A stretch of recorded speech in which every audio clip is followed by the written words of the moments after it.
Well, Daddy, where were we? We have just finished an OB appointment for Amy, and we are at 13 plus weeks, and today we got to hear the heartbeat for the first time. Yep. So that was It was fun. very cool and emotional every single time. It doesn't matter. It's just amazing, and I'm so grateful. Sounds strong and healthy, and yeah, we're gonna enjoy that today. I think having the baby is going to be reason to do more vlogging, because I think people are going to wonder, how is it that An old girl, an old woman is having her, we'll say the sixth one that is past the first trimester. Yeah. But really, the 9th pregnancy is what we're Crazy. looking at. I don't know. Heartbeat was pretty strong. We'll figure out some way to get it on the vlog so that we can share it. Really like our doctors, because I haven't really met these doctors. I've heard great things about them, but I'm really excited about them. They all seem to have a faith that this is God's plan, and we'll just go with it. So I like that. Yep. And I do think we have a neat little, what do you want to call it? A voice or a neat perspective. Having 5, now working on number 6, being in full-time ministry and wondering and questioning how we're going to do all this and make all this happen. And I just think, we've got a lot to share, and I think we're going to see God do some amazing things. And so to vlog it and to share it and to write about it, I think is going to make this experience quite interesting all the way around. And the bottom line is that God is so faithful, and this is His plan anyway. Yeah. And we've always said, we'll do whatever you want, God. Just make it clear, and we'll be faithful. We'll do our best to be faithful. And it's just so cool to watch Him just continue to bless us and continue to do things that I know the world just shakes their head at, and it's okay, because they can, because we know that this is clearly in Scripture a blessing from the Lord. And yeah, I mean, we've always taken our kids in that, with that mindset of they are truly a blessing from the Lord, and they are our inheritance, which is opposite of what the world thinks.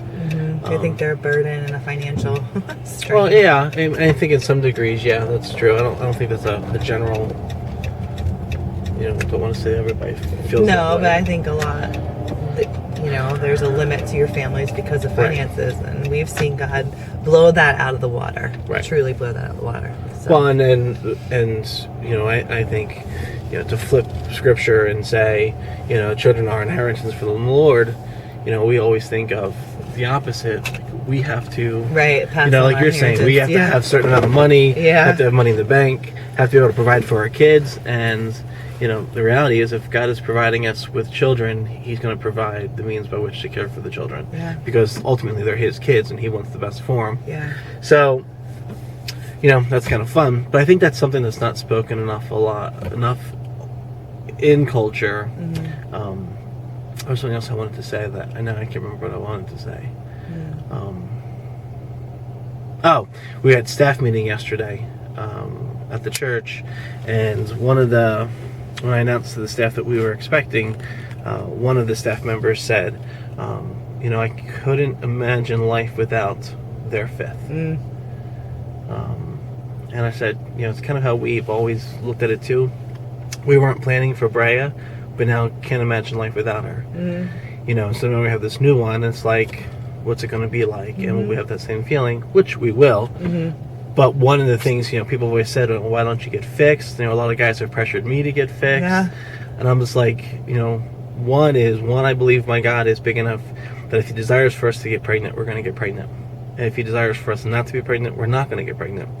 And then 2, what if, and this is kind of playing with free will and... Yeah, you are. I was going to say, this is major controversy. No, because, I would say, what if we were to get fixed?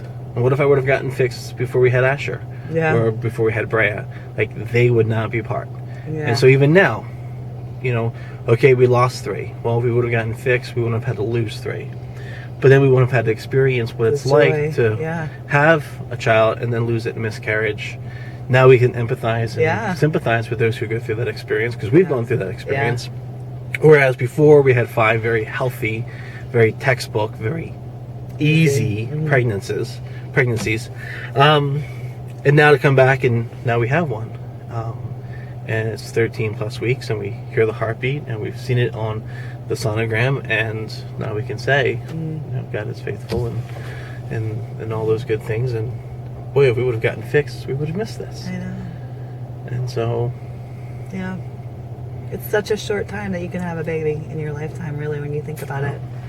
I mean, guys can go forever, but women, it's such a short time, and I just feel super blessed that at this age God would choose that for us. So. Well, and I go back to early when we were dating, and always saying, we were getting to know each other. You wrote a letter one time to me saying how you desired a big family. And I came from not a huge family, but a larger family. There's 4 of us. My mom wanted 6, but she stopped at 4.